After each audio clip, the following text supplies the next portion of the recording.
The butterfly landed on Olivia Oakes's gloved fingertip like it knew she had been waiting for it all morning, and she held her breath as its azure wings folded and opened in the June sunlight of 1878 South Dakota.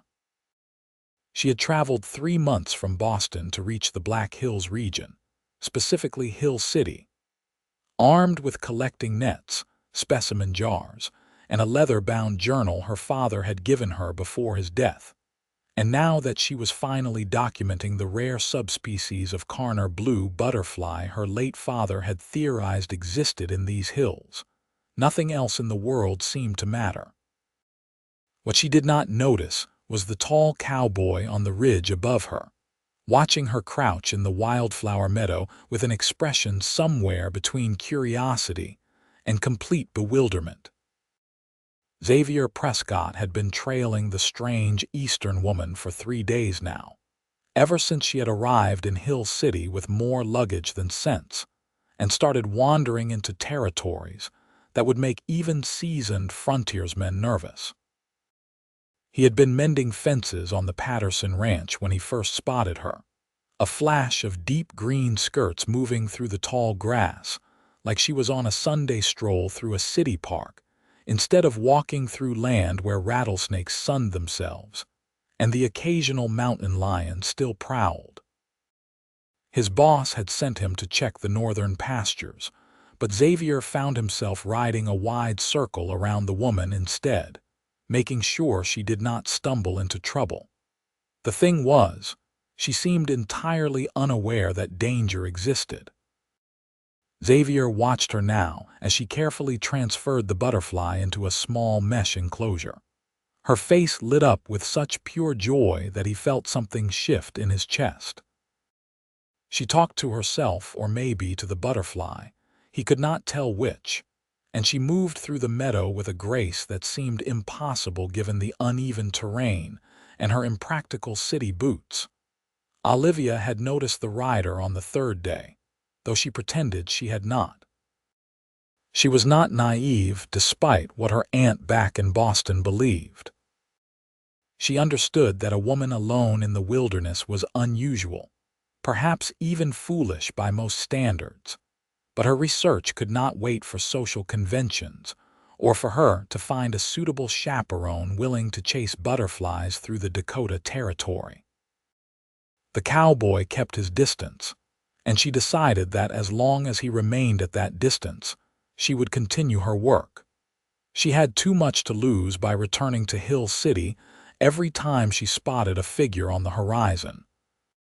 Her father, Professor Edmund Oakes, had spent his entire career studying Lepidoptera, and his final wish had been for Olivia to complete his research on the western butterfly populations. She was 22 years old, unmarried, and according to her remaining family, wasting her education and her youth on insects. But Olivia had inherited her father's passion for scientific discovery, and she would rather spend her days in the field than in a Boston parlor making small talk about nothing that mattered. The sun climbed higher, and Olivia moved deeper into the meadow, following a cluster of butterflies toward a small creek that cut through the landscape. She sketched quickly in her journal, noting the vegetation, the time of day, the temperature she estimated from the warmth on her skin. Her fingers were stained with ink and dirt, her hair falling loose from its pins, and she had never felt more alive. Xavier urged his horse closer, finally deciding that watching from afar was not enough. The woman was heading toward the creek, and just beyond that creek was a steep drop that she could not possibly see from her angle. He had kept his distance out of respect, and because he honestly had no idea what to say to a woman who chased butterflies for a living, but he could not let her walk off a cliff in pursuit of an insect. "Madam," he called out, his voice carrying across the meadow. "Madam, you need to stop walking that direction." Olivia froze, her net half raised, and turned to face him fully for the first time. He was closer than she had realized, close enough that she could see he was younger than she had assumed from his silhouette, probably not more than 25 or 26. He sat his horse with the easy confidence of someone who had been born in a saddle, his hat pulled low against the sun, and his expression was a mixture of concern and something else she could not quite identify. "I beg your pardon," Olivia said, her Boston accent crisp and clear in the open air. "There is a drop ahead, about 20 feet past those rocks. You cannot see it from where you are standing, but if you keep walking that direction, you will find it the hard way." Xavier kept his hands visible on the saddle horn, trying to appear as unthreatening as possible. The last thing he wanted was to scare her into running toward the very danger he was trying to prevent. Olivia looked ahead, then back at the cowboy, weighing her options. She took a few careful steps to her left instead and peered around the rocks. He was right. The ground dropped away sharply, tumbling down into a rocky ravine that would have ended her research permanently. "Oh," she said quietly, then louder, "thank you. I did not see that." "I noticed," Xavier said, and there was a hint of amusement in his voice that made Olivia bristle slightly. "I was focused on my work," she said defensively, gesturing with her net toward the butterflies that still danced through the air, oblivious to human concerns about cliffs and proper social boundaries. "What kind of work involves chasing butterflies?" Xavier asked, genuinely curious now that they were actually talking. He dismounted, leading his horse a few steps closer but still maintaining what he hoped was a respectful distance. "Research," Olivia said. "Scientific research. My father was a professor of natural sciences, and I am continuing his documentation of butterfly populations in the Western Territories.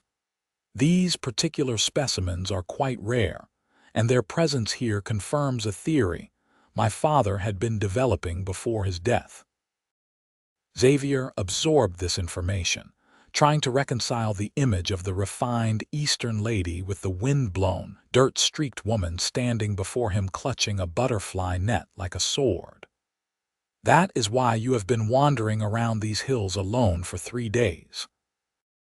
"You have been following me for 3 days, Olivia countered, though she had already known the answer.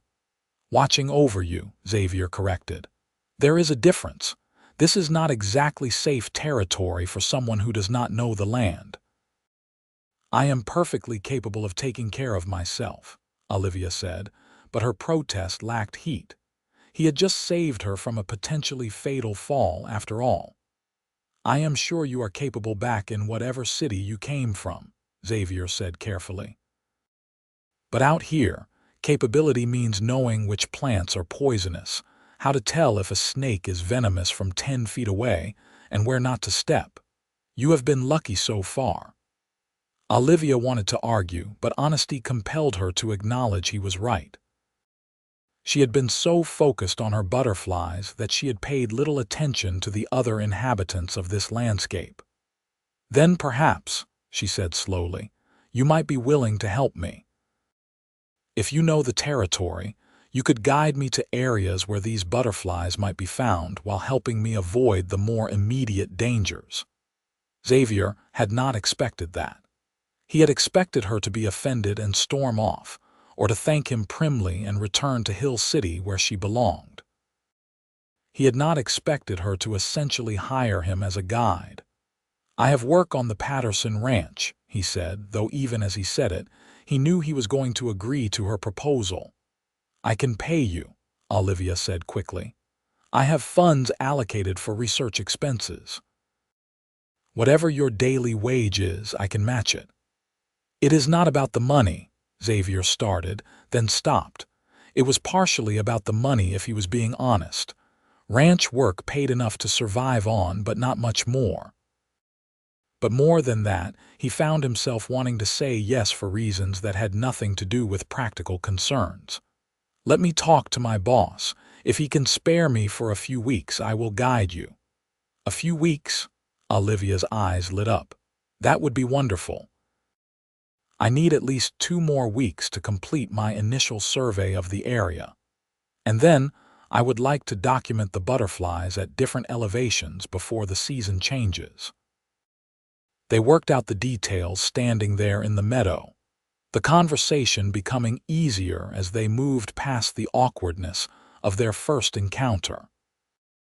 Olivia learned that Xavier had grown up in these hills, that his father had been a prospector who died when Xavier was 16, and that he had worked various ranch jobs ever since. Xavier learned that Olivia had attended a women's college in Massachusetts, that she could read Latin and Greek, and that she had once punched a man in a museum who tried to take credit for her father's research. That last detail made Xavier laugh, a genuine surprised sound that made Olivia smile in return. "He deserved it," she said. "He was a pompous bore who thought women were incapable of scientific thought." "What happened after you punched him?" Xavier asked, still grinning. "I was asked to leave the museum and not return," Olivia said. "But my father's research was properly credited, so I consider it a worthwhile sacrifice." By the time the sun began its descent toward the western horizon, they had walked back toward Hill City together, Xavier leading his horse and Olivia carrying her collecting equipment. She had caught 3 more butterflies, documented 2 plant species she wanted to research further, and filled several pages of her journal with notes and sketches. Xavier watched her work with growing fascination. She moved between complete focus and animated enthusiasm, talking rapidly about wing patterns and habitat preferences and migration theories that went mostly over his head, but that he found himself wanting to understand simply because they mattered to her. When she forgot to watch where she was stepping, he would gently redirect her path. When she dropped her pencil for the 3rd time, he picked it up without comment and handed it back. As they reached the outskirts of Hill City, Olivia became suddenly conscious of her appearance and of the impropriety of walking into town with a strange cowboy. But Xavier seemed to sense her hesitation and stopped at the edge of the settlement. "I will talk to Patterson tonight," he said. "If you can meet me at the general store tomorrow morning, we can start properly. You are staying at the boarding house." "Yes, Mrs. Chen's place on the north end of town," Olivia confirmed. The Chinese woman who ran the boarding house had been one of the few people in Hill City who had not looked at Olivia like she was completely insane when she explained her purpose for being in the Dakota Territory. "I know it. I will send word there tomorrow once I have talked to my boss." Xavier tipped his hat to her, a gesture that seemed both formal and somehow intimate in the fading light. "Try not to fall off any cliffs between now and then." "I make no promises," Olivia said, but she was smiling as she said it. She watched him ride away, leading his horse back toward the Patterson ranch that lay several miles to the east, and she realized she was still smiling. The encounter had not gone at all as she had expected when she first noticed him following her, but the outcome was better than anything she could have hoped for. A guide who knew the land would make her research infinitely easier and safer, even if she was reluctant to admit how much safer. Mrs. Chen was waiting when Olivia arrived at the boarding house, her sharp eyes taking in the disheveled state of her lodger's appearance with a knowing look. "You found more butterflies today." "Several," Olivia confirmed, grateful that the older woman asked about her research instead of lecturing her about wandering alone. "And I may have found a guide who can help me navigate the territory more effectively." "The Prescott boy," Mrs. Chen asked, which should not have surprised Olivia as much as it did. Hill City was small enough that everyone seemed to know everyone else's business almost before it happened. "Mr. Prescott offered to guide me, yes, if his employer can spare him," Olivia said carefully. "His employer will spare him," Mrs. Chen said with certainty. Old Patterson has been cutting costs anyway, and Xavier is the newest hire. Patterson will be happy enough to have someone else pay Xavier's wages for a few weeks. She studied Olivia for a moment. Xavier is a good man. Honest. He will keep you safe out there. Olivia nodded, wondering what exactly Mrs. Chen was implying beyond the surface meaning of her words. But the older woman just smiled and returned to the kitchen, leaving Olivia to climb the stairs to her small rented room. That night, Olivia carefully preserved her specimens, updated her journal with detailed notes, and tried not to think too much about the cowboy with the cautious smile and the way he had looked at her like she was some kind of puzzle he wanted to solve. She was here for research, for science, for her father's legacy. Whatever strange flutter she felt in her chest when Xavier had laughed at her museum story was just excitement about having proper help for her work. Nothing more. But as she fell asleep, she found herself remembering the sound of his voice carrying across the meadow, warning her away from danger, and the careful way he had picked up her pencil without making her feel foolish for dropping it. Xavier, meanwhile, was having a similar conversation with himself as he brushed down his horse and prepared for his meeting with Patterson. He told himself he was agreeing to guide the Eastern woman purely for practical reasons. The money would be good, better than ranch wages, and the work would be easier than mending fences in the summer heat. The fact that Olivia Oakes had the most expressive eyes he had ever seen, and that her enthusiasm for butterflies was somehow endearing rather than eccentric, had nothing to do with his decision. He found Patterson in the ranch house, going over accounts by lamplight. The older man looked up when Xavier knocked on the door frame, and his weathered face creased into something between a frown and resignation. "Let me guess, you want time off to help that butterfly woman. News really did travel fast in Hill City. She needs a guide," Xavier said. "She is paying well, and she will be here for a few weeks regardless. Rather have her paying me than getting herself killed and bringing federal investigators out here asking questions about why nobody helped her." It was a calculated argument, and Xavier could see Patterson weighing the options. The last thing anyone in the territory wanted was more federal attention, and an Eastern woman with academic connections dying on their land would certainly bring that attention.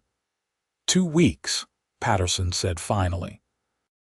"You help her do whatever fool thing she is doing with butterflies, keep her alive, and then you come back here. I will keep your position open, but I am not paying you for time you are not working." "Understood," Xavier said. "Thank you, sir." "Do not thank me," Patterson grumbled. "Just make sure nothing happens to her. Her kind always brings trouble one way or another." Xavier left before Patterson could change his mind or elaborate on what he meant by her kind. He suspected the rancher meant wealthy Easterners in general, rather than anything specific about Olivia. But in the territories, prejudices ran in multiple directions, and sometimes it was better not to dig too deeply into people's reasoning.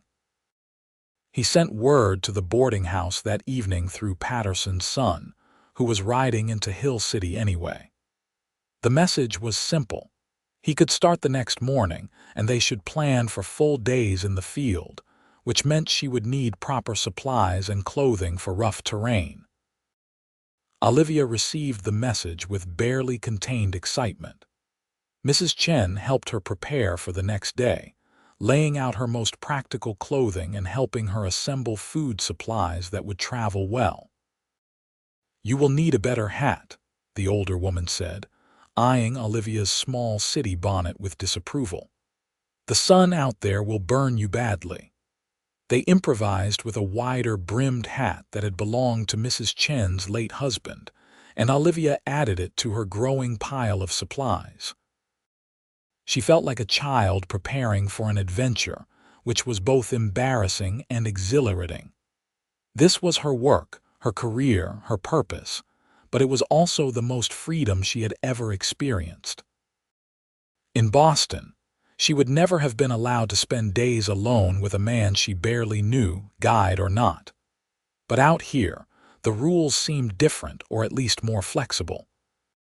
She met Xavier at the general store just after dawn, when the air was still cool and the light had that particular golden quality that came only in early morning.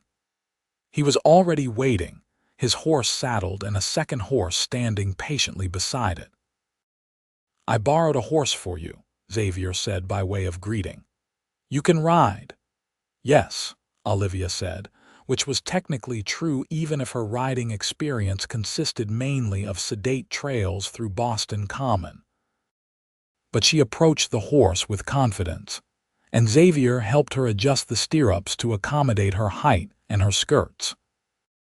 They rode out of Hill City as the town was beginning to wake, heading north into the hills where Xavier promised the terrain was gentler, but the butterfly populations were robust.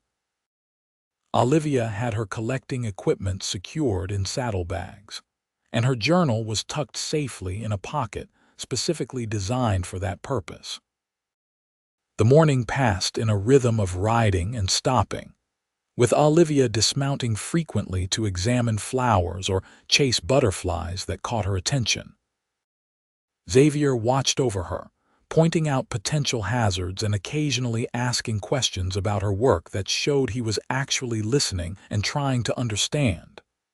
"So the patterns on their wings," he said at one point, studying a butterfly Olivia had just caught. "Those are different for each type.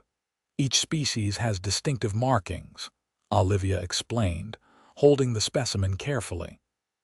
"And sometimes there are variations within a species based on geography or diet or other environmental factors. That is part of what makes this research so important. We are documenting not just what exists, but how these creatures adapt to different conditions. Like how people adapt to different places," Xavier said. "Exactly like that," Olivia agreed, pleased that he was making connections. "Evolution and adaptation work on all living things, including humans. Though butterflies are easier to study because their life cycles are shorter and their populations are larger." They stopped for lunch beside a small stream, and Olivia showed Xavier her journal, explaining her notation system and the detailed sketches she had made. He traced a finger over one of her drawings, a detailed rendering of a swallowtail butterfly with every vein in its wings carefully depicted. "You are really talented," he said, and the admiration in his voice was genuine. "This looks like it could fly right off the page." Olivia felt heat rise in her cheeks that had nothing to do with the sun. "My father taught me." He believed that accurate scientific illustration was as important as written documentation, sometimes more important because drawings can capture details that words miss. "Your father sounds like he was a good man," Xavier said. "He was the best man I ever knew," Olivia said softly. "He encouraged my education when everyone else said it was pointless to educate a daughter. He treated me like a colleague, not just a child. When he died last year, I felt like I had lost not just my father but my best friend and my mentor all at once." Xavier heard the grief in her voice and recognized it. He had felt something similar when his own father died, though his relationship with his father had been more complicated. "Is that why you are out here? To finish his work?" "Partially," Olivia admitted, "but also because this is what I love. Even if my father were still alive, I would want to be doing this research. The fact that I am continuing his legacy makes it more meaningful, but the work itself is enough." They talked through lunch about her father, about Xavier's father, about the dreams they each had for their futures. Xavier admitted he wanted to have his own ranch someday, a small operation where he could raise horses. Olivia talked about wanting to publish her research, maybe even teaching at a college if any college would hire a woman for their science faculty. The afternoon brought them to a meadow that took Olivia's breath away. It was filled with wildflowers in shades of purple and yellow and white, and butterflies were everywhere, hundreds of them, maybe thousands, moving through the blooms like living confetti. "Oh," Olivia breathed, and Xavier saw tears actually spring to her eyes. "Oh, this is perfect. This is exactly what I needed to find." She dismounted quickly, nearly tripping in her haste, and Xavier steadied her automatically, his hands on her waist. They both froze for a moment, suddenly aware of the contact, of how close they were standing. Then Olivia stepped back, flustered, and Xavier released her, equally flustered. "Sorry," they said simultaneously, then laughed awkwardly. "Thank you for bringing me here," Olivia said, recovering first. "This is an incredible find." "Just knew there were flowers up here," Xavier said. "Figured where there are flowers there would be butterflies." "Sound logic," Olivia agreed, already pulling out her net and journal. "Would you mind if we stayed here for a few hours? I want to document as many species as I can while we have this opportunity." "Take all the time you need," Xavier said. "I will set up some shade and make sure nothing dangerous wanders into the meadow." They fell into an easy partnership over the next few hours. Olivia worked with intense focus, catching and releasing butterflies after examining and documenting them. Xavier maintained a perimeter, but he found himself watching her as much as he watched for threats. The way she moved through the meadow was almost like a dance, graceful despite the uneven ground and her impractical clothing. When she caught a particularly rare specimen, she would call him over, and he would come to look at whatever she had found, trying to see what she saw in the patterns and colors. "This one is a female," Olivia explained, showing him a butterfly with more subdued coloring than others they had seen. "The females are often less colorful because they do not need to attract mates. The males need the bright colors to stand out." "Seems backward," Xavier commented. "In most animals, females are the prettier ones." "Actually, in most species, males are the more colorful," Olivia corrected gently. "Peacocks, cardinals, lions with their manes. Males display to attract females and compete with other males." "Learned something new," Xavier said, genuinely interested. "So these butterflies, the males are trying to impress the females." "Exactly. And the patterns help them recognize their own species. A monarch butterfly would not try to mate with a swallowtail because they look completely different." Olivia released the butterfly and watched it flutter away. "Though sometimes there are mistakes, and that is how you get hybrid species, though that is much rarer in insects than in mammals." The sun was beginning to set when they finally packed up to head back to Hill City. Olivia's journal was full of new notes and sketches, and she was exhausted in the best possible way. Xavier helped her onto her horse, and she was too tired to feel self-conscious about his hands on her waist this time. They rode back mostly in comfortable silence, both lost in their own thoughts. When they reached the edge of town, Xavier broke the quiet. "Same time tomorrow."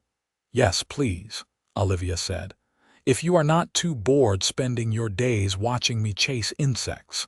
"Not bored," Xavier said, and his voice was soft enough that Olivia looked over at him.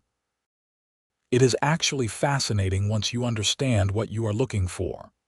"My father used to say that," Olivia said, "that the natural world is endlessly fascinating once you learn to really see it." "Your father was right," Xavier said. He tipped his hat to her. "Get some rest. Tomorrow we can explore the eastern hills if you want. Different elevation, different plants, probably different butterflies." Olivia nodded, suddenly not wanting to say goodbye even though they would see each other again in just a few hours. "Thank you, Xavier, for today, for taking this seriously." "Thank you for letting me be part of it," he replied, and he meant it. Over the next 2 weeks, they fell into a pattern. Xavier would meet Olivia at dawn, and they would ride out into the hills, exploring different areas and documenting the butterfly populations they found.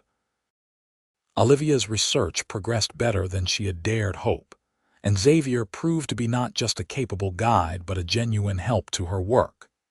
He learned to identify the most common species, and he had a good eye for spotting the rare ones that Olivia was most interested in finding. But more than that, they talked about everything and nothing.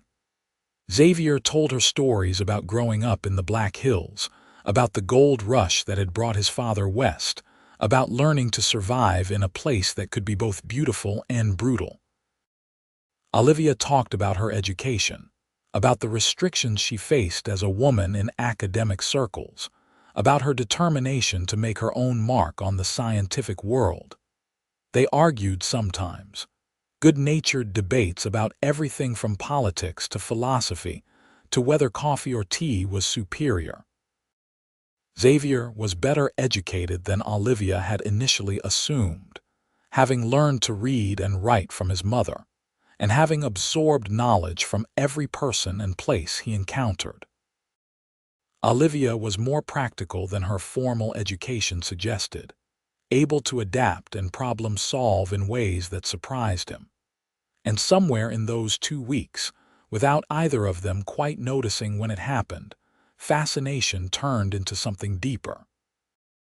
Xavier found himself thinking about Olivia when they were not together, wondering what she would think about a particular flower he saw or wanting to tell her about a horse he was training. He memorized the way she looked when she was focused on her work, the way her face lit up when she found a rare specimen, the sound of her laugh when he said something unexpectedly funny. Olivia caught herself watching Xavier when he was not looking, admiring the easy strength in the way he moved, the gentleness in his hands when he helped her over rough terrain, the intelligence in his eyes that many people probably missed because they made assumptions about cowboys and education. She started taking extra care with her appearance in the mornings, then felt foolish about it because they were just going to ride through dusty hills all day.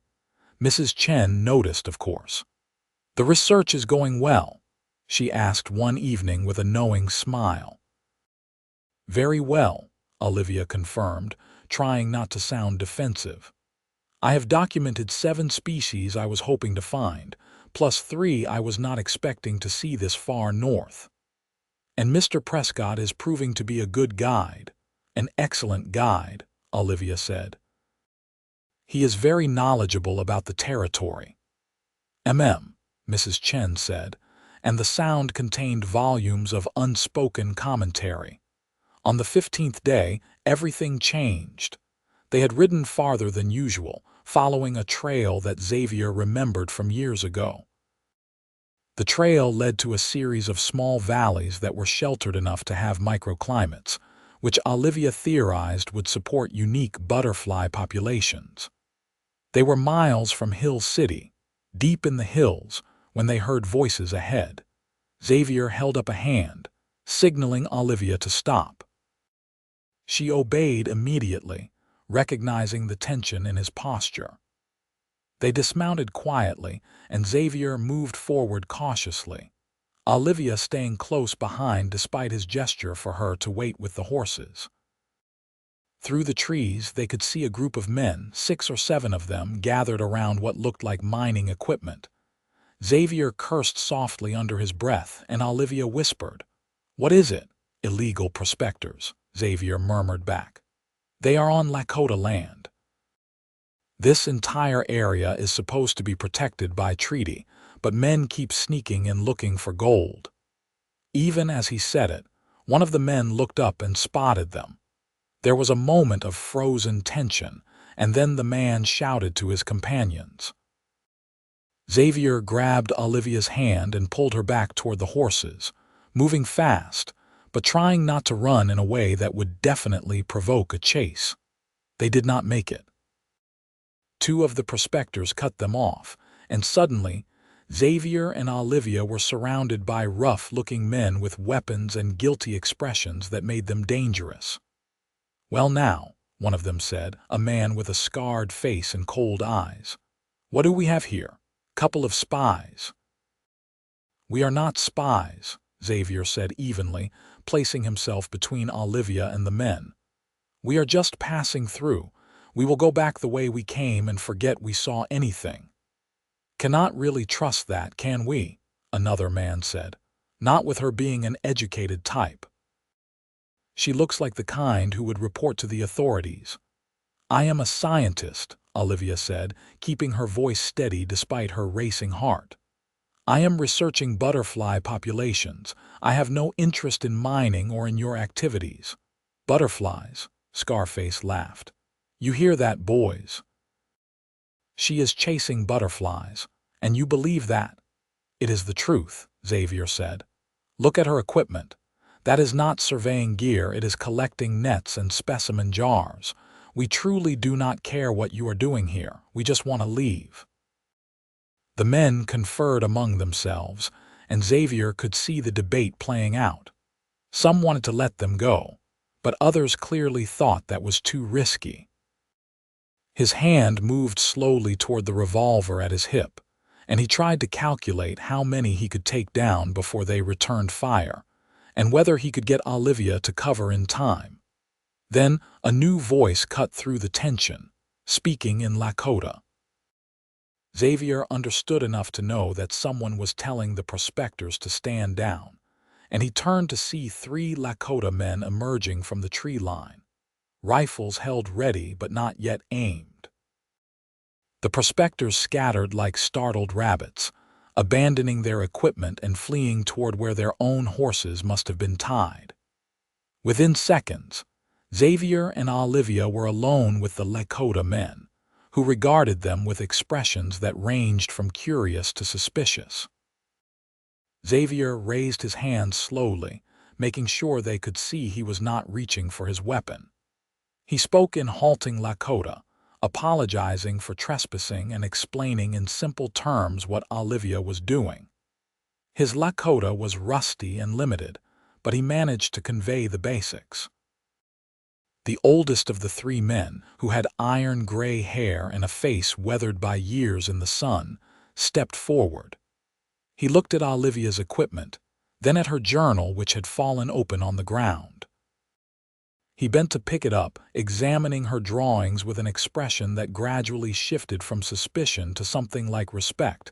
He spoke in English, accented but clear. "You draw the butterflies?" "Yes," Olivia said, finding her voice. "I am studying them, documenting where they live and what plants they prefer." The man turned pages in her journal, looking at her careful illustrations. Then he asked a question that surprised both Olivia and Xavier. "You know the butterflies that are blue like the sky, the Carner blues?" Olivia said eagerly, forgetting to be frightened. "Yes, those are primarily what I have been tracking. They are rare, and there are not many documented populations this far west." The man nodded slowly. "My granddaughter, she loves these butterflies. She calls them sky spirits. She would like to see these drawings." What followed was the strangest and most wonderful afternoon of Olivia's research trip. The 3 Lakota men, who introduced themselves as Chayton, Hanska, and Takota, led them to their village about 2 miles from where they had encountered the prospectors.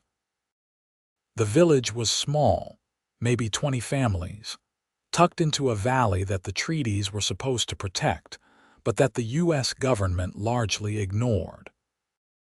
Chayton, the elder who had spoken English, introduced Olivia to his granddaughter Winona, a girl of about 10 who was indeed fascinated by butterflies. Olivia spent an hour showing Winona her drawings and explaining her research, with Chayton translating the more complex parts. Winona, in turn, showed Olivia places where she had seen butterflies, describing them with such accurate detail that Olivia was able to identify species she had not yet encountered. Xavier, meanwhile, spoke with the other men in the village, learning about the prospecting problem and the constant pressure they faced from outsiders invading their land. It was a grim conversation, but an important one, and Xavier found himself angry on their behalf at the injustice of treaties that were made only to be broken. Before they left, as the sun was setting and they needed to start the long ride back to Hill City, Chayton pulled Olivia aside. "You are welcome to return," he said, "to study your butterflies, but only you and your man. We do not trust many outsiders, but we trust those who see beauty in small things." "He is not my man," Olivia said automatically, then blushed at how that sounded. "I mean, he is my guide, but we are not together." Chayton looked at her with ancient eyes that seemed to see through every defense and pretense. "If you say so," he said, but his tone suggested he did not believe her for a second. The ride back to Hill City was quiet, both of them processing everything that had happened. They had been in genuine danger, they had witnessed a crime, and they had been welcomed by people who had every reason to distrust them. It was a lot to absorb. "That was not how I expected today to go," Olivia finally said when they were about halfway back. "No," Xavier agreed, "but it ended better than it could have. Those prospectors might have gotten violent, and the Lakota men had every right to treat us as hostile." "Chayton was kind," Olivia said. "And his granddaughter was delightful. Did you see how carefully she observed the butterflies? She had noticed patterns I only documented after days of study." "People out here have to be observant to survive," Xavier said. "But you are right, she had a real gift for it. You should go back like he offered. There is probably a lot you could learn from her and her people about the natural patterns in these hills." "Would you come with me?" Olivia asked, then realized how that might sound. "I mean, as my guide, since they said you would be welcome too." "Yeah," Xavier said, and his voice was softer. "I would come with you." They reached Hill City well after dark, later than they had ever returned before. Mrs. Chen was waiting up, and her relief at seeing them was visible even in the lamplight. "I was beginning to worry," she said, which for her was an admission of serious concern. "We had an unexpected detour," Olivia explained, and she told Mrs. Chen about the prospectors and the Lakota village, though she left out the part where they had been briefly surrounded by armed men. No need to worry the older woman more than necessary. Mrs. Chen listened with her usual shrewd attention, and when Olivia finished, she said, "You were lucky. Chayton is known to be a fair man, but he has reason to be suspicious of outsiders. That he welcomed you speaks well of both of you." That night, Olivia lay in her bed and admitted to herself what she had been trying to ignore for days.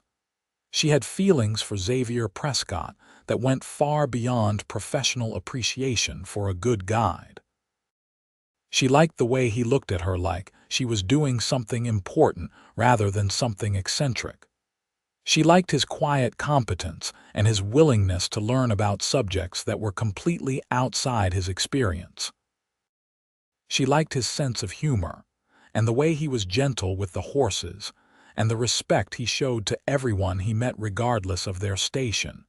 She was, if she was being completely honest with herself, falling in love with him. The realization was both thrilling and terrifying. She had never been in love before, had never even been seriously courted back in Boston. The few men who had shown interest in her had been put off by her education or her dedication to her work, and she had been perfectly content with that, or so she had thought. But Xavier did not seem put off by any of those things.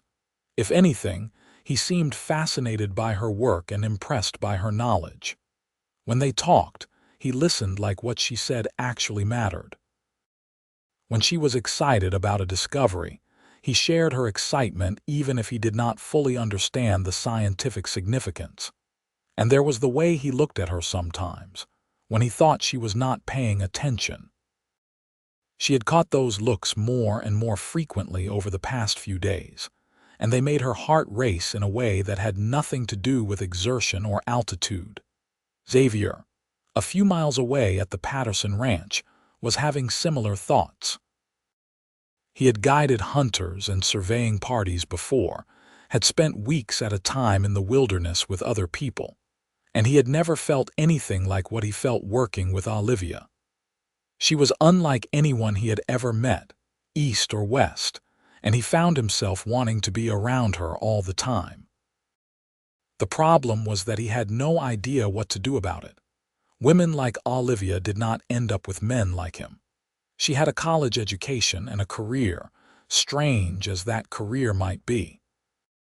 She would finish her research and go back to Boston, back to her world of museums and universities and people who understood what she was talking about when she used Latin names for insects.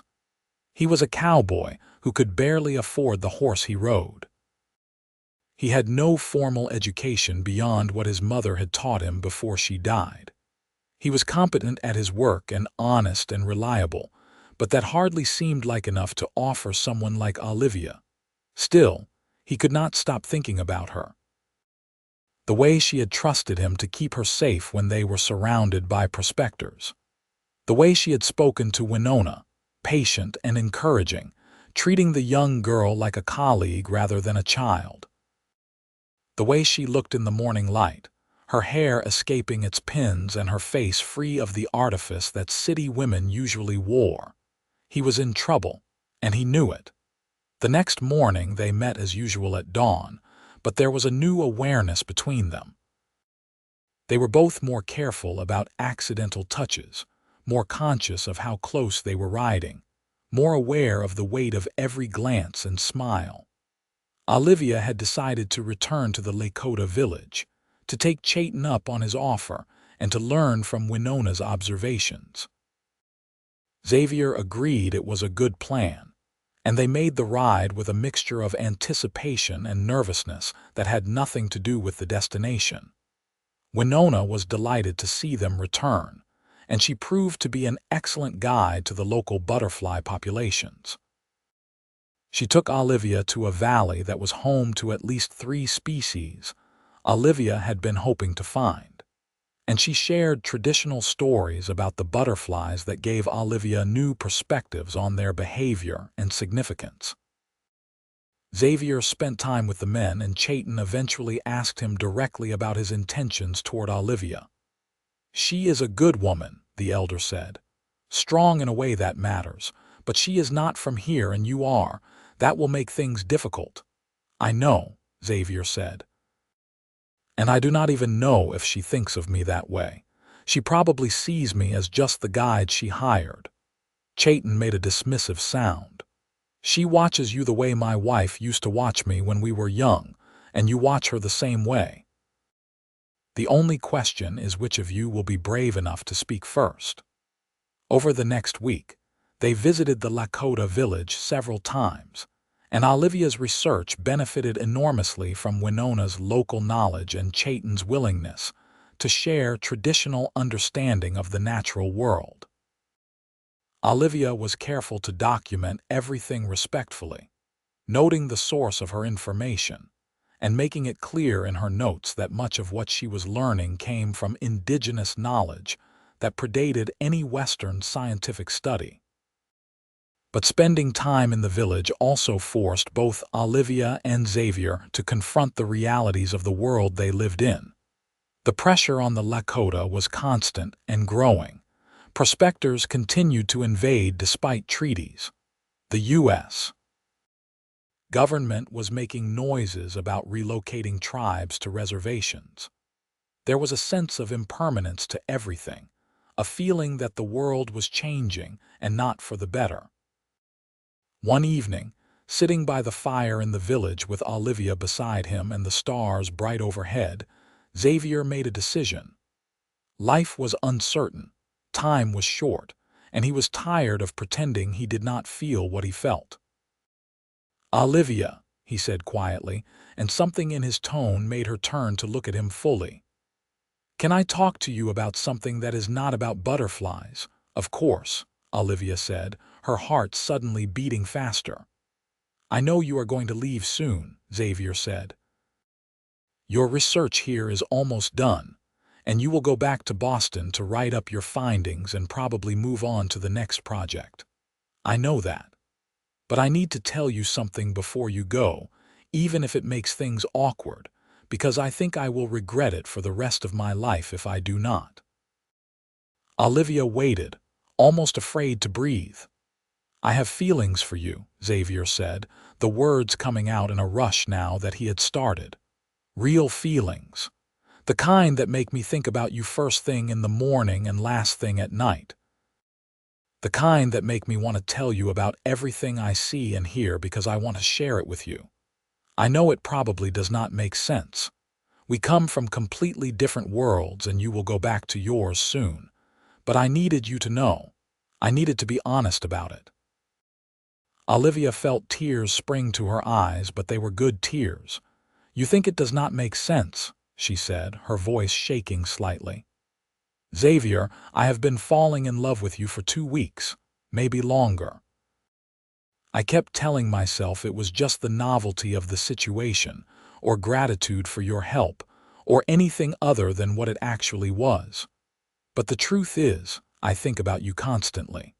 When I am working, I want to share every discovery with you. When I am alone, I miss you. You make me laugh and you make me feel safe, and you treat me like what I do matters. I do not want to go back to Boston and never see you again. They stared at each other in the firelight, both of them processing what the other had just said. Then Xavier reached out and took her hand, and the simple contact felt momentous. What do we do? He asked. About this, I do not know, Olivia admitted. The practical complications are significant. I need to publish my research, which means I need access to academic resources that do not exist out here. And you have your life here, your work. Long-distance courtship is difficult under the best circumstances, and I am not sure letters between South Dakota and Boston count as the best circumstances. What if you did not go back to Boston? Xavier asked. Or what if you went back just long enough to handle your publications and then came back here? I have thought about that, Olivia confessed. Mrs. Chen mentioned that there is a need for teachers in Hill City. Not college-level teaching, but the school needs someone who can teach basic sciences. It would not be research, but it would be work that mattered. You would give up your career for this. For me, Xavier sounded awed and uncertain in equal measure. Not for you, Olivia corrected gently. With you, there is a difference. I would not be sacrificing anything. I would be choosing a different path, one that has its own value. I could still do research in the summers when school is not in session. I could potentially publish papers from here. It would be different from what I originally planned, but different is not the same as worse. They talked long into the night, working through the practical details and the emotional ones. By the time they rode back to Hill City the next morning, they had the outline of a plan. Olivia would finish her immediate research and return to Boston to handle the publication of her findings and to settle her affairs there. Xavier would talk to Patterson about permanent work and start looking into the possibility of eventually buying a small piece of land where he could start his horse ranch. And then, if they both still felt the same way after a few months apart, Olivia would return to South Dakota and they would build a life together. It was not a perfect plan. There were 100 ways it could go wrong. But as they rode side by side through the morning light, hands occasionally brushing in a way that was now definitely intentional, it felt like the only plan that mattered. Mrs. Chen took the news with her characteristic blend of wisdom and practicality. "You are sure about this?" she asked Olivia. "Boston society will not welcome you back if you choose this life." "Boston society barely welcomed me when I lived there," Olivia pointed out. "I am sure. This feels right in a way that nothing in Boston ever did. The remaining days of Olivia's planned stay in Hill City took on a bittersweet quality. Every moment with Xavier was precious because they knew separation was coming.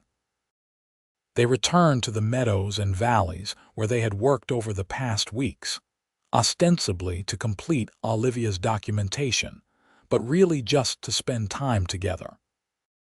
They kissed for the first time in the meadow where Xavier had first revealed himself to her, where she had almost walked off a cliff in pursuit of a butterfly. It was a gentle, tentative kiss that deepened into something more passionate, and when they finally pulled apart, they were both breathless. "I am going to miss you so much," Olivia whispered against his chest as he held her. "3 months," Xavier said. "We can survive 3 months, and then we will have the rest of our lives." They visited the Lakota village one final time before Olivia left. She brought Winona a blank journal, high-quality paper bound in leather, and a set of drawing pencils. "For your own observations," Olivia told the girl. "You have a gift for this work. Do not let anyone tell you otherwise." Winona looked at the gift with wide eyes, then threw her arms around Olivia in a fierce hug. Chayton watched the exchange with approval, and when Olivia said her goodbyes to him, he gave her his own gift, a small carved butterfly made from wood and painted in the blue shades of the Carner blue butterfly she had been studying. "To remind you of where your heart is," he said simply. The stage to Cheyenne, where Olivia would catch the train east, left on a Wednesday morning. Xavier rode with her to Hill City, carrying her luggage and her carefully packed specimens. Mrs. Chen had provided food for the journey and had hugged Olivia tightly, making her promise to write and to return. At the stage stop, with other passengers already boarding and the driver checking his horses, Xavier and Olivia stood facing each other, neither wanting to say goodbye. 3 months, Olivia said, clutching the carved butterfly Chayton had given her. "I will write as soon as I reach Boston, and then regularly. I will handle everything as quickly as I can." "I will be here," Xavier promised. "Working and saving money and getting everything ready for when you come back." They kissed one more time, not caring who saw or what anyone thought. Then Olivia boarded the stage, and Xavier stood watching as it pulled away, carrying the woman he loved back toward a world he had never seen. The next 3 months were among the longest of both their lives. Olivia returned to Boston to find her aunt scandalized by her plans but unable to prevent them, as Olivia was of age and had her own inheritance from her father. She worked frantically to prepare her research for publication, writing papers and organizing her specimens and sketches for submission to scientific journals. The academic community was skeptical at first. A woman publishing solo research on Western butterfly populations was unusual enough to raise eyebrows. But Olivia's work was meticulous, and her documentation was thorough, and gradually her findings began to gain acceptance. She made sure to credit Winona's observations and the traditional knowledge she had learned from Chayton, which raised more eyebrows but which Olivia insisted on as a matter of scientific honesty and basic decency. She wrote to Xavier weekly, long letters describing her progress and her frustrations, and how much she missed the wide open spaces of the Dakota Territory. His letters in return were shorter but no less heartfelt, describing the land he had found that might be suitable for purchase, the horses he was training, the way the hills looked in autumn. In Hill City, Xavier worked harder than he ever had in his life. He saved every penny he could, taking on extra jobs and working long hours.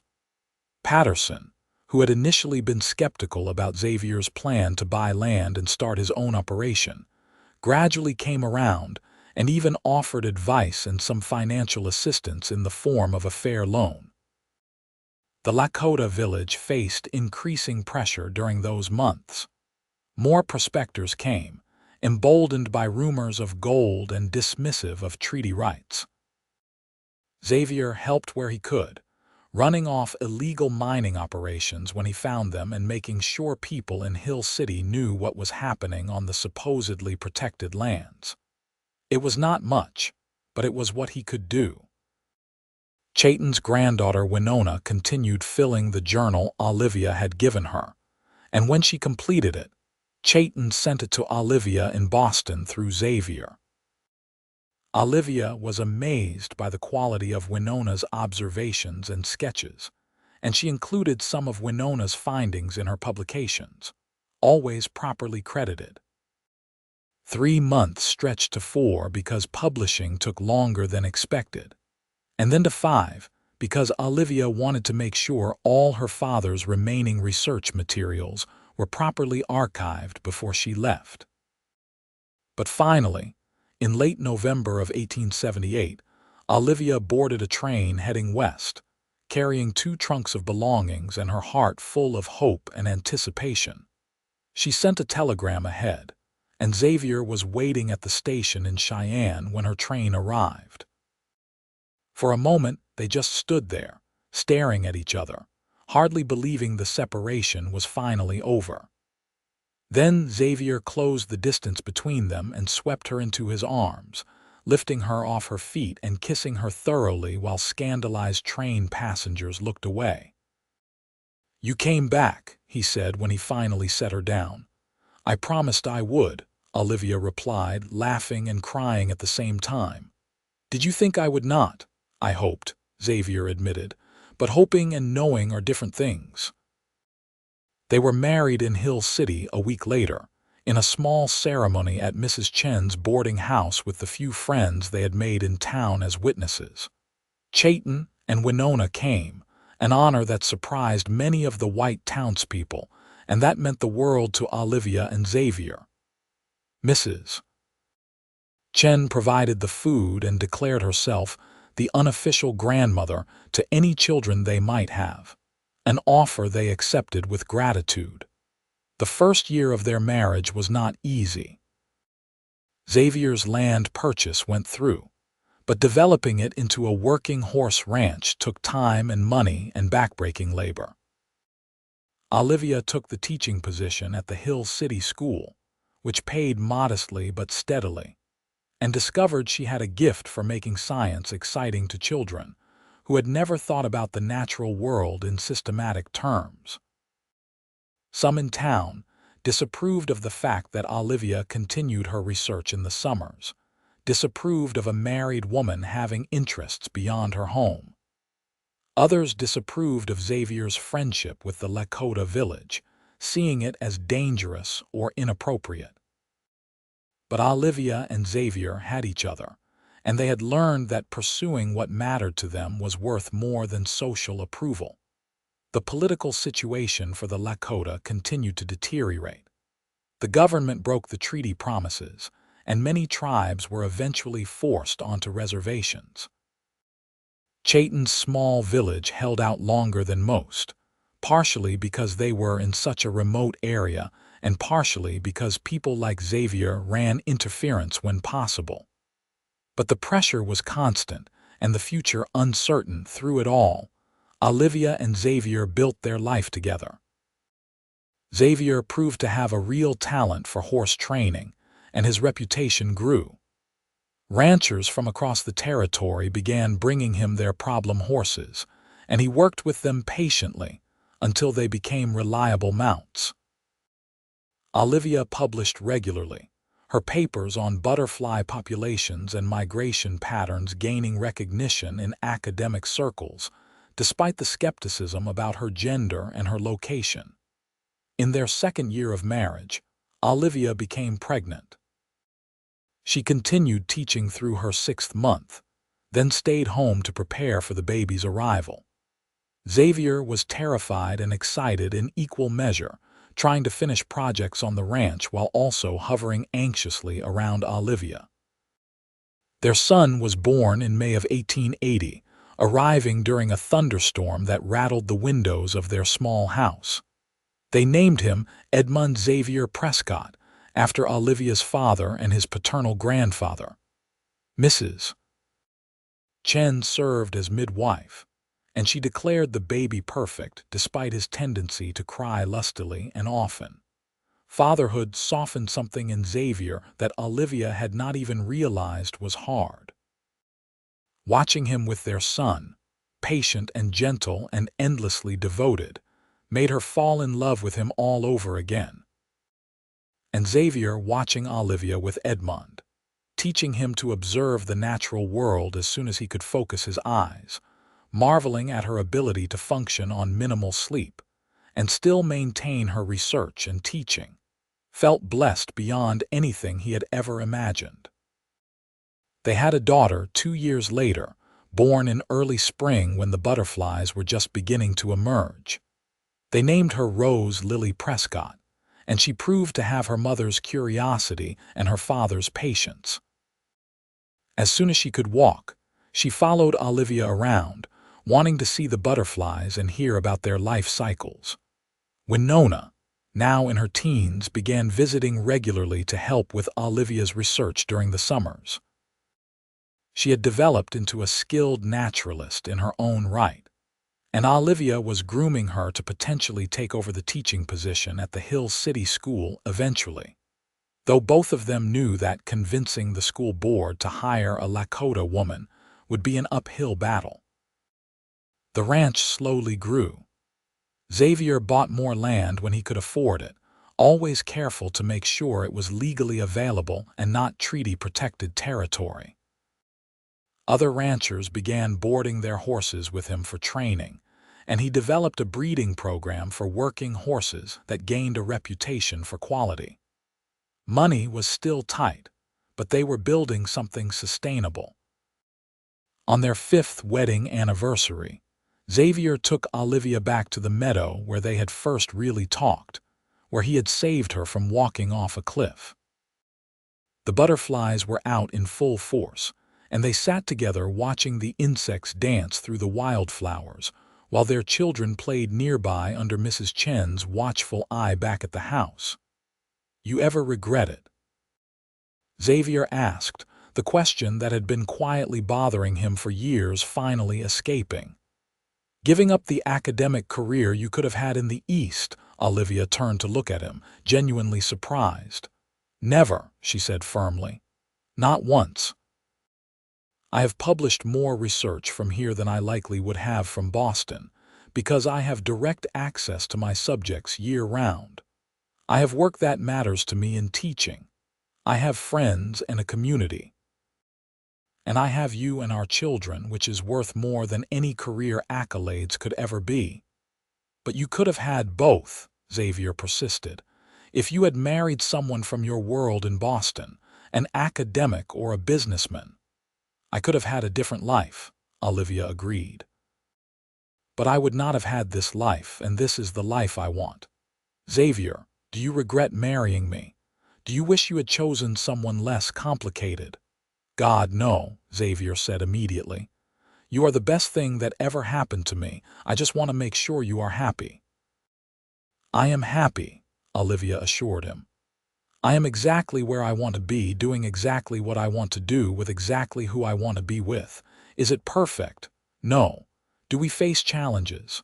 Yes, but I would choose this life with you 1,000 times over any alternative."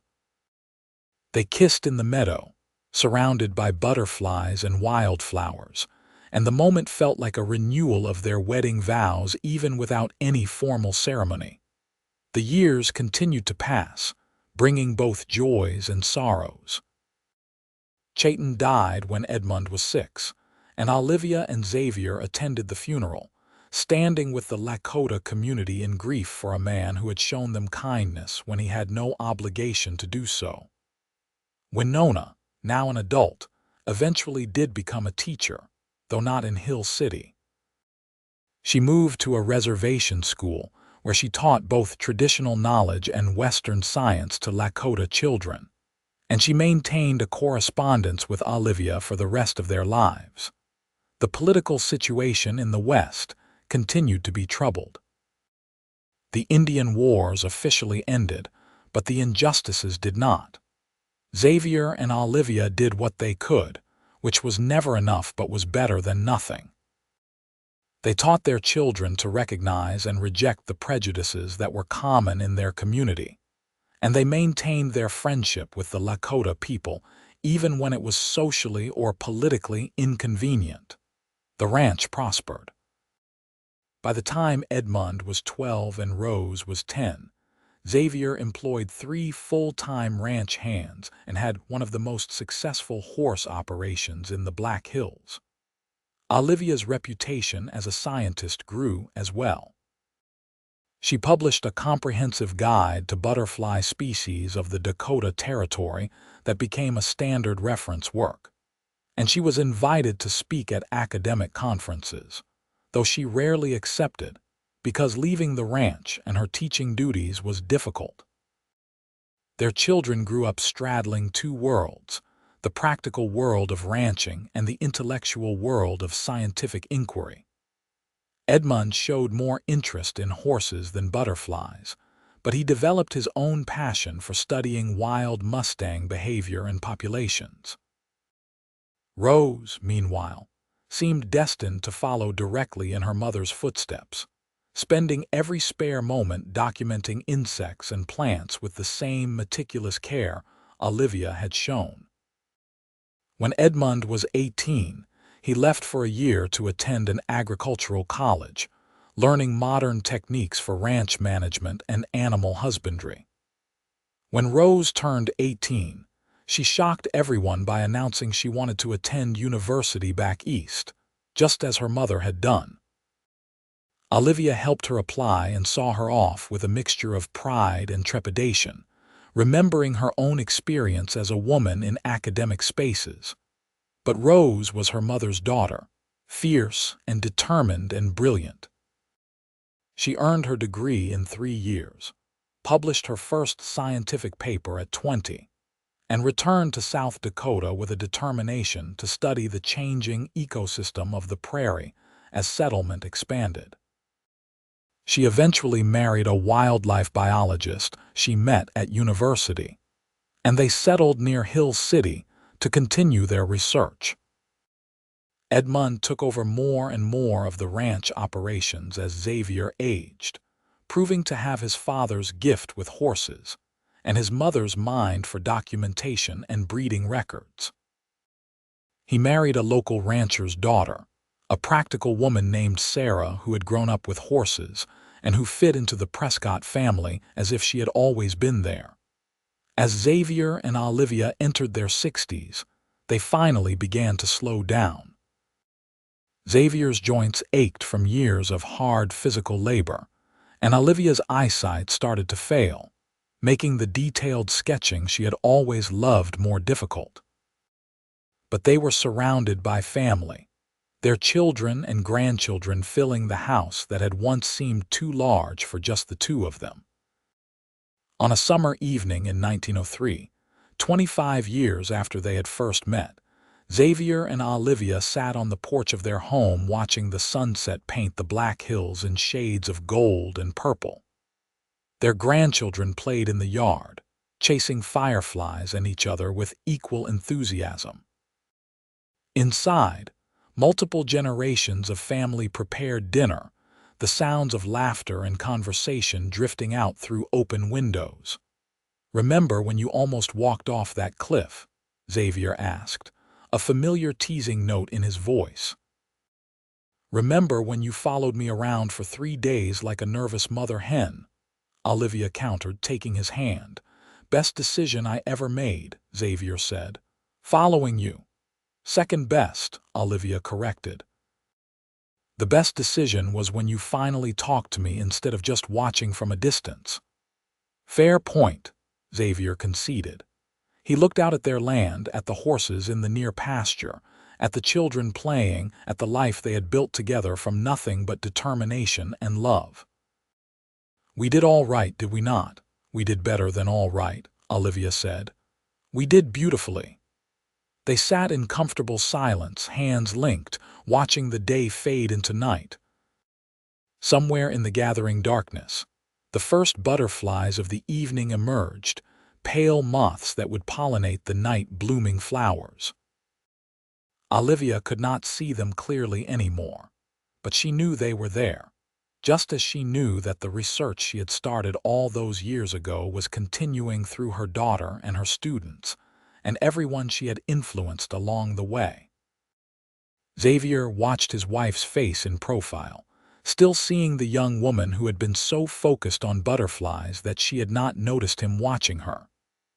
Age had marked them both, but her beauty was still there in the laugh lines around her eyes and the strength in the set of her jaw. He had followed her once because he was curious and concerned. He would follow her anywhere now because she had become his home. Inside, someone called them for dinner. The grandchildren ran up the porch steps, demanding that Grandma tell them about the butterflies and that Grandpa take them riding tomorrow. Edmund appeared to help his father up from the chair that had become harder to rise from with each passing year.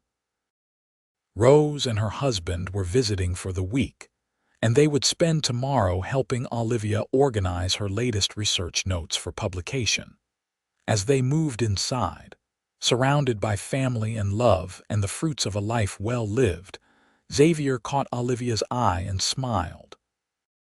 She smiled back, that same expression of joy he had first seen when she caught a rare butterfly in a meadow all those years ago. They had built something lasting, something good. They had loved and been loved. They had raised children who would carry on their values and their work. They had contributed to their community and to scientific knowledge. They had stood up for justice even when it was difficult, and had maintained friendships across cultural divides that most people never attempted to cross. The story that had begun with a woman following butterflies and a cowboy following her had become a love story for the ages, not because it was easy or perfect, but because it was real and it endured. Through hard times and good times, through social pressure and personal struggles, through the changing world of the American West in the late 19th century, they had chosen each other every day, and every day that choice had been the right one. Years later, when both Xavier and Olivia had passed, leaving behind children and grandchildren and great-grandchildren who carried their legacy forward, someone found Olivia's old journals from that first summer in South Dakota. The detailed notes about butterfly populations and behavior were still scientifically valuable, but what captured readers' attention were the personal notes tucked between the scientific observations. Notes about a cowboy who saved her from walking off a cliff. About learning to see the land through his eyes while teaching him to see the small wonders she studied. About falling in love in meadows full of butterflies and making a life in a place she had only meant to visit briefly. On the last page of the last journal from that summer, in Olivia's careful handwriting, was a single sentence that summed up everything that came after. I came here following butterflies, but I found so much more. And pressed between the pages, preserved for decades, was a single butterfly wing, azure blue and still beautiful, a reminder of where it all began. The ranch continued, run by Edmund's children and then their children. Rose's scientific work became foundational to prairie ecology studies, and she was eventually recognized with honors that her mother had never received in her lifetime, but would have been proud to see her daughter earn. The friendship between the Prescott family and the descendants of Chayton's family endured through generations, a bridge between communities that remained important even as the world changed around them. And in the meadows and valleys around Hill City, South Dakota, the butterflies continued their ancient patterns, observed now by new generations of scientists and naturalists who built on the foundation that Olivia Oakes Prescott had laid more than a century before. The love story of the scientist who followed butterflies and the cowboy who followed her became a family legend, told and retold to each new generation. The details varied slightly with each telling, but the heart of it remained constant.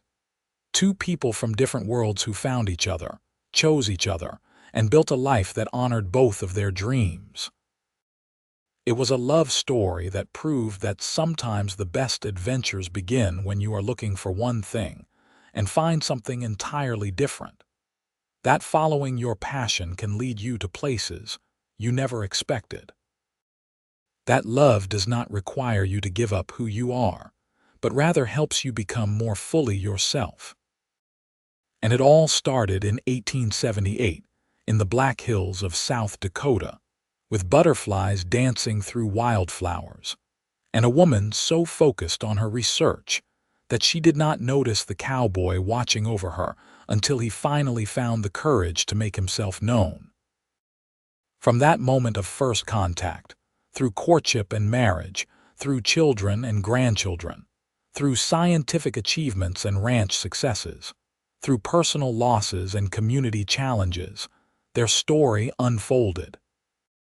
It was a story firmly rooted in its time and place, shaped by the realities of the American West in the late 19th century, but with themes that transcended any specific era: the courage to pursue your dreams, the wisdom to recognize love when it appears in unexpected forms, the strength to build a life that honors both tradition and progress, the grace to adapt without losing yourself, the commitment to stand up for justice even when the cost is high. Xavier and Olivia's story had all of these elements woven through it, and that was why it endured. Not because it was perfect, but because it was real. Not because it was easy, but because it was worth it. And somewhere in the Black Hills, if you know where to look and when to visit, you can still find the meadows where Olivia conducted her research. The butterflies are still there, following the same seasonal patterns their ancestors followed. And if you are very lucky and very quiet, you might catch a glimpse of what Olivia saw in them all those years ago.